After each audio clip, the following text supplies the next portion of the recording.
नमस्कार, आप देख रहे हैं DS4। मैं हूं आपके साथ तफीसा खान। देखिए, लोकतंत्र बचाओ महारैली आज इंडिया अलायंस की रामलीला मैदान में चल रही है। हालांकि बीजेपी ने इस पूरी रैली को परिवार बचाओ भ्रष्टाचार छुपाओ का नाम दे दिया है। चर्चा कर लेते हैं। इस रैली से पहले ही सियासत भी तेज हो चुकी है, लेकिन रामलीला मैदान ये इतना पावरफुल नाम या जगह है कि इससे सरकारें बदल जाती हैं। और जब जब यहाँ पर महारैली हुई है तब कहीं ना कहीं सरकारें बदली है। 10 साल पहले भी केजरीवाल की पार्टी यहीं से उभरी थी, अन्ना हजारे आंदोलन चल रहा था। आज उन्हीं के समर्थन में यहाँ पर महागठबंधन है। बातचीत कर लेते हैं कि क्या कुछ कहना है। हालांकि जो सर हमारे साथ है, जो कहते हैं हम राम को लाए थे रामलीला ग्राउंड के अंदर तो हम ही बैठे। देखिए कितनी तड़पती धूप है, कितनी गर्मी है, लेकिन जनसैलाब रुका नहीं है। जनसैलाब आ रहा है और जा रहा है। ये दर्शाता है कि इस भ्रष्टाचार सरकार के खिलाफ, जो तानाशाही सरकार है, उसके खिलाफ जनता के अंदर आक्रोश है। जनता अपनी बात को रखना चाहती है, लेकिन जनता की बात को भी दबाने की कोशिश करती है। जैसे कि आज पता चला कि बहुत से रोडों को करोड़ कर दिए गए कि पब्लिक परेशान हो जाए, अंदर ना आए। लेकिन आज फिर भी गरीब हालत के अंदर, इतनी गर्मी के अंदर महिलाएं हैं, बुजुर्ग हैं, सब आ रहे हैं। किस लिए? इंडिया गठबंधन और मोहब्बत के लिए। मोदी सरकार घबराई पड़ी है, वो चाह रही है कि किसी तरीके भी इंडिया गठबंधन को दबाया जाए। तो मैं आपके माध्यम से बता देना चाहता हूं कि ना इंडिया गठबंधन दबा था, ना दबेगा, ना दब सकता है। 400 पार का जो नारा देते थे, तो वो तो 400 पार तो हमारे पास रह जाएगी, ये पार हो जाएंगे। बीजेपी तड़ी पार, अब के यही होना है। और आज रामलीला ग्राउंड से राम जी का आशीर्वाद हमें मिल गया। जैसे कर्नाटका के अंदर हनुमान जी का हमें आशीर्वाद मिला था, ऐसे ही आज हमें रामलीला ग्राउंड में इंडिया गठबंधन का, आज रामलीला ग्राउंड से राम जी का आशीर्वाद हमें मिल गया है। हम बिल्कुल 400 सीटें जीतेंगे, उससे ज्यादा सीटें जीतेंगे और भाजपा तड़ी पर जाने वाली। राम जी और रामलीला मैदान की बात आप कर रहे हैं, और इसी पर सुबह बीजेपी ने हमला बोला है कि जो राम विरोधी हैं वो रामलीला मैदान में इकट्ठे हो रहे हैं। मुझे आज बताइए कि बीजेपी ने कब से राम को चालू करा है? 2014 के बाद इन्हें राम जी याद आया। हम तो पहले शुरू से, मेरा नाम अनवर मिर्जा है और मुसलमान हूँ। मुझे राम आज नहीं कहना, मैं तो बचपन से राम कहता हूँ। राम के रोल करें इसी पार्क के अंदर, किसी मीडिया को किसी को फोटो चाहिए तो मैं दे सकता हूँ। मैंने राम के प्रोग्राम करे, मुझे जय श्री राम लगाने से कोई दिक्कत नहीं होता, मुझे और चीज कहने से कुछ नहीं होता। लेकिन एक भाजपा है जो सिर्फ इंडिया गठबंधन को राम का दुश्मन बता देगी, हनुमान का दुश्मन बता देगी, भाईचारे का दुश्मन बता देगी। ये विरोधी है इंडिया गठबंधन। कहाँ से विरोधी हैं? जितने जयकारे इंडिया गठबंधन राम के लगाता है, जरा इनके बीजेपी वालों से कहिए जरा जयकारे तो लगा लो। ये जयकारे नहीं लगाएंगे, सिर्फ ड्रामा करेंगे। ढोंगी बाबा इनके पास भर्ती हैं। ये जा सकते हैं मंदिर में, फोटो खिंचवाएंगे, इधर क्लिक, इधर फोटो। राहुल गांधी जाते हैं तो उनको फोटो भी नहीं खिंचवाने देते। राहुल गांधी किसके लिए चल रहा है? किसके लिए राहुल गांधी मर रहा है? इतनी पैदल यात्रा राहुल गांधी ने करी। जरा देश के प्रधानमंत्री यही 5 किलोमीटर 7 किलोमीटर पे घर है, जरा रामलीला ग्राउंड तक पैदल आ जाए। आज बात सुन लो क्या होने जा रहा है। आज देश के प्रधानमंत्री को नींद नहीं आएगी, वो घबरा चुके हैं। आज वो क्या करेंगे? अमित शाह जी आ जाओ, सुमित ईरानी जी आ जाओ, नड्डा जी आ जाओ, राजनाथ सिंह जी आ जाओ, सारा गठबंधन के खिलाफ बात चलेगी। कितनी महा रैली कैसे हो गई? पुलिस लगा दिया, प्रशासन लगा दिया, पब्लिक ना आए। 8 से 10 लाख पब्लिक आपके चैनलों पर दिख रही है। कहां से रेला आ रहा है? कोई इधर से रेला आ रहा है, कोई इधर से रेला आ रहा है। आज देश के प्रधानमंत्री को नींद नहीं आएगी और 4 जून को इंडिया गठबंधन की सरकार बनेगी। भाजपा तड़ी पार जाने वाली है, रोक नहीं सकते आप लोग। नतीजों पर भी चर्चा करेंगे, लेकिन आपने कहा कि जो इंडिया महारैली चल रही है इंडिया अलायंस की, उसकी खलबली इतनी होगी कि बीजेपी को नींद नहीं आएगी। क्या वो अब चर्चा करने बैठ जाएंगे कि क्या हो रहा है? चर्चा तो सवेरे से चल रही है, बस वो सोच रहे हैं कि हम बोलें क्या। भ्रष्टाचारी इनको कह रहे हैं, अरे तुम्हारे पास भ्रष्टाचारी नहीं है। अमित शाह को, उसको अजीत पवार जी को कहते थे 100 करोड़ का चोर, 100 करोड़ का चोर। आज गोदी में लेके नरेंद्र मोदी, मेरा लल्ला, अरे लल्ला को गोली, लल्ला को टॉफी खिला दी। जितने भ्रष्टाचारी तुम्हारी मशीन में जाते हैं, उसके बाद साफ होके बाहर आ जाते हैं। ये नरेंद्र मोदी का पाउडर 2024 से पहले चला था, 2024 में नहीं चलेगा। ना डरे थे, ना डरेंगे। हम लड़े थे, हम लड़ेंगे। ये इंडिया गठबंधन जीतेगा, ये इंडिया गठबंधन जीतेगा। राहुल गांधी एक के बाद एक बड़े वार बीजेपी पर कर देते हैं कि ना रोजगार दिया जा रहा, ना युवाओं के बारे में सोचा जा रहा। और आज भी देखिए यहाँ से कई बातें उठने वाली हैं। क्या लगता है कि राहुल गांधी की लहर बनती जा रही है देश के अंदर? देखिए, राहुल गांधी जी को कहते थे, राहुल गांधी जी को लोग पसंद नहीं करते। आपने राहुल गांधी जी की पहले भी यात्रा देखी, कितना जन सलाम मिला। आज फिर दोबारा देखिए, एक देश का नागरिक राहुल गांधी मणिपुर वालों के पास जाके बैठ जाता है। उसे डर नहीं लगता क्या? उसे गोली नहीं लग सकती क्या? उसे मणिपुर में कुछ नहीं हो सकता था क्या? लेकिन राहुल गांधी एक ऐसा शेर था जो मणिपुर में जाके बैठा, मणिपुर से अपनी यात्रा चालू करी। लेकिन देश का प्रधानमंत्री, देश का गृह मंत्री, देश के बीजेपी के नेता जिनकी डबल सरकार है मणिपुर में, उन्होंने जाके क्या किया? जा ही नहीं पाए मणिपुर में। इतना बुरा हाल होने वाला है इनका कि आप देखेंगे 400 पार, जो ये कहते हैं 400 तो हमारे पास रह जाएगी, पार ये होने वाले हैं। मैं 400 आप हासिल कर लेंगे और बीजेपी पार हो जाएगी।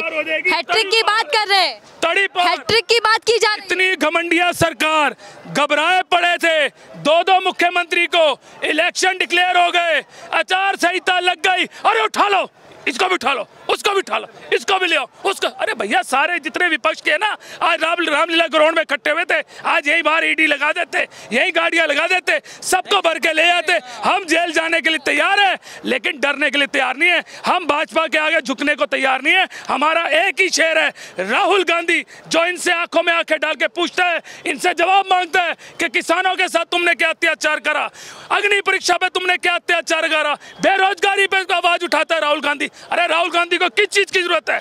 आराम से घर में बैठ सकता है, गर्मी में घूम रहा है, धूप में जा रहा है, प्यासा रह रहा है। किसके लिए रह रहा है? इस जनता के लिए आवाज उठा रहा है। क्या राहुल गांधी नहीं बैठ सकता? लेकिन देश के प्रधानमंत्री है, जहाज उठाए, यहाँ चले गए, जहाज उठाए, वहां से घूमना शौक है उनको। आज रात से नींद नहीं आएगी, आज रात से। अभी पहले चरण के मतदान होने वाले हैं, उसी में आपको पता चल जाएगा भाजपा का सुपड़ा साफ है। तो क्या आज की रात ऐसी होने वाली जैसे नतीजों वाली रात? आज शाम को आप देख लीजिएगा कि भाजपा के इतने नेता कहेंगे है गठबंधन ऐसा हो गया, गठबंधन ऐसा हो गया। कहीं मेरे को लग रहा है इतना जो आज गठबंधन ने अपने बयानबाजी करे ना, कल 2-4 सम्मन ना चले जाएं ईडी के। ये भी आप थोड़ा ध्यान रखिएगा। आज सवाल तो यही उठा है कि अगला नंबर किसका होगा? अगला नंबर नरेंद्र मोदी का, अगला नंबर नरेंद्र मोदी का। पब्लिक क्या तो ये ईडी दिखाते हैं, सीबीआई दिखाते हैं, लेकिन अगला नंबर भाजपा के नेताओं को आने वाला है। अब पब्लिक, ये ईडी है, ये सीबीआई, ये पब्लिक है, सीबीआई और ईडी। ये पब्लिक अपना मतदान करेगी और गठबंधन को जिताएगी। मैं आपको सही बता देना चाहता हूँ। गठबंधन की लहर और हवा चल चुकी है। ये आप देख लीजिए ना, ये आप देखिए जनसलाब, यहाँ से यहाँ तक देखिए, अंदर देखिए, आपको पसीने आ रहे हैं, मुझे आ रहे हैं। तो ये पसीने किस चीज के आ रहे हैं? ये कि हम घूमने फिरने थोड़ना है, अपने नेता की आवाज को सुनने हैं, अपने नेता को गठबंधन मजबूत दिखाने हैं कि हम यही पसीने बीजेपी को भी आएंगे।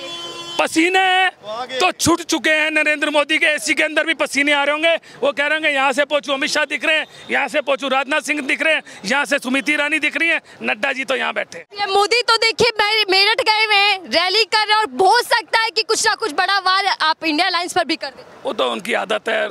भाइयों बहनों, जुमलेबाजी, भाइयों बहनों, भैया बहना, गठबंधन तो गए हो। अरे गठबंधन कहाँ गए हो यार? गठबंधन तो भरा पड़ा है यार। यहाँ रामलीला ग्राउंड भरा हुआ है। इनकी रैली में इतनी पब्लिक नहीं होगी जितनी रैली में यहाँ गठबंधन में आई पड़ी है। गठबंधन है तो भ्रष्टाचार को छुपाने के लिए एक साथ आए हैं। भ्रष्टाचार सारे हमारे पास ही तो भ्रष्टाचारी, इनके पास सारे शरीफ हैं। एक का नाम बता दो इनके अंदर, किसी एक का नाम इनके अंदर से बता दो, नरेंद्र मोदी जी से लेकर और भाजपा के जितने सांसद हैं, एक बता दो। भ्रष्टाचारी इनके पास, बलात्कारी इनके पास, लुटेरे इनके पास, कितने मुकदमे चल रहे हैं। और जो इनके खिलाफ बोले उसको कहते हैं आ जाओ फटाफट, नहीं तो ईडी सीबीआई भेज देंगे। वो शरब, वो कल हमने आपको दिखाया ना, मशीन ले रखी थी, पवन खेड़ा जी ने दिखाई। हमने मशीन ले रखी है और मशीन बहुत जल्दी आने वाली लोगों के पास। अब लोग मशीन खरीदेंगे, भ्रष्टाचार करेंगे, मशीन में जाएंगे, साफ होके बाहर आ जाएंगे। नरेंद्र मोदी जी इसी मशीन से बीजेपी को भी धो पाएंगे आप लोग? हमारे को इस मशीन की जरूरत नहीं है, ये तो मोदी जी की बनाई हुई मशीन है। जनता की मशीन बनेगी, इंडिया गठबंधन की मशीन बनेगी, जो इनको साफ पानी से धोती हुई चली जाएगी और भाजपा साफ होती चली जाएगी। भाजपा का सुपड़ा साफ है, रोक नहीं सकते। ये गठबंधन का 5 राज्यों में से 3 राज्य बीजेपी जीत गई, मोदी जी की गारंटी, यही लहर बनाई जा रही है। आइए, मैं बहुत सोच रहा था, बड़ी देर हो गई। 3 राज्य 2000, अरे 3 राज्य हमने 2019 में जीते थे, जब तो आपने सवाल नहीं पूछा हमसे। बताइए, 2019 में हम जीते थे, यही राज्य जीते थे ना।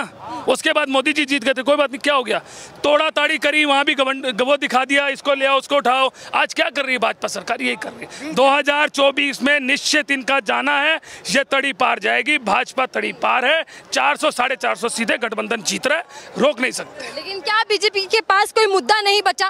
क्या विपक्ष को खत्म करने की रणनीति बीजेपी बना रही है, जैसे आरोप आप लोग लगाते हैं? सिर्फ उनके पास एक तरीका यही है कि ईडी सीबीआई लगा दो या उठा लो या कोई भ्रष्टाचारी लगा, सिर्फ एक मुद्दा। आप ये बताइए ना, विचारों की बात कहाँ करते? नरेंद्र मोदी जी कहते थे मैं किसान भाइयों के लिए हेल्प करूंगा, मैं बेरोजगारी हटा दूंगा, सिलेंडर का रेट कम कर दूंगा, पेट्रोल का रेट कम, कहीं रेट कम हुआ है, कहीं कमी आपको दिखा है? 2013 से और 2019 तक कोई वादा पूरा हुआ? 2019 से लेकर 2024 तक 10 साल तक मोदी जी की सरकार रही, मुझे जरा एक वादा बता दिए। रात को चिल्लाते थे वहाँ जाके नीतीश कुमार महिला विरोधी, आज नीतीश कुमार को गोदी में ले लिया। पलटू राम, कभी पलटू इधर कभी पलटू इधर। मैं मोदी जी से पूछना चाहता हूँ, पलटू राम की गारंटी है कि इलेक्शन से आपके साथ, इलेक्शन के बाद किसके साथ होगा?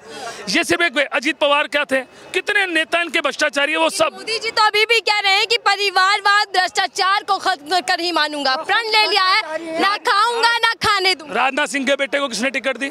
अमित शाह के बेटे को इतना करोड़पति किसने बना दिया? जरा इनके पास परिवारवाद नहीं है? किस किस नेता के आज इन्होंने किस किस नेता के बेटे को टिकट नहीं दी है? इनके पास परिवार पूछिए ना। मोदी जी के पास तो परिवार नहीं है, ये कहते हैं ये मेरा परिवार, ना खाने दूंगा, सारा लूट के खा गए, सब बेच दिया, रेलवे बेच दी, एयरपोर्ट बेच दिए, 300 करोड़ ड्रग्स पकड़ी थी गुजरात के अंदर। अडानी जी की वो पता नहीं कहाँ चली गई। अडानी को बुलाते हैं मंदिर, देखिए। हाँ, एक बात तो मैं कहना भूल गया, ये परिवार है। मोदी जी कहते हैं ये परिवार है। जब राम मंदिर का उद्घाटन करने गए थे, प्रतिष्ठा कर रहे थे, तो वहां पर तो अडानी जी थे ना। जब ये परिवार वाले क्यों नहीं ले गए? ये गरीब भाई को ले आते, इन मुल्ला जी को ले आते, इन बच्चों को ले आते, मुझे ले आते, कहते हैं ये मेरे साथ चलेंगे, ये मेरा परिवार है। जब तो उन्हें वहाँ पैसा वाला परिवार चाहिए था, वहां पर राष्ट्रपति तो था ही नहीं इनका। सर, राष्ट्रपति की तो बात करते, राष्ट्रपति तो उनका है ही नहीं आज तक, सिर्फ गोली करते। देखिए, मैं आपको फिर कह देना चाहता हूँ, आपकी बात खत्म कर रहा हूँ। राहुल गांधी एक शेर है जो इनसे बात करता है। और क्या वो बयानबाजी कर खुद ही फंस जाते हैं? क्योंकि बीजेपी कह रही है शर्म आनी चाहिए राहुल गांधी को, लोकतंत्र की हत्या बता रहे हैं। लोकतंत्र खतरे में नहीं है। दो मुख्यमंत्रियों को तुम आचार संहिता लगने के बाद उठा के डाल दे तो ये खतरा नहीं है। तुम जिस पर जाते हो ईडी लगाए तो, जिस पर जाते हो सीबीआई लगाए तो, ये लोकतंत्र का खतरा नहीं है। लोकतंत्र खतरे में नहीं है, महिला सुरक्षा खतरे में नहीं है। दिल्ली के अंदर पांडव नगर में क्या हुआ कि लड़की के साथ आया कोई बीजेपी का मुख्य। मणिपुर में क्या चल रहा है, अपना इन्हें पता नहीं है। महिला सुरक्षा की बात करेंगे, आके कह देंगे हाँ भाइयों ये गठबंधन ऐसा, ये एक राहुल गांधी है जो इनकी आंखों में आके डाल के बात करता है। ना घबराया था ना घबराएगा, लड़ा था लड़ेगा, इंडिया गठबंधन जीतेगा। किसी से चुनाव बदल जाएगा क्या? बिल्कुल बदलेगा। तख्त बदल दो, ताज बदल दो, बेईमानों का राज बदल दो। रामलीला ग्राउंड से ऐलान हो चुका है, ये सरकार जाने वाली है और इंडिया गठबंधन की सरकार आने वाली है।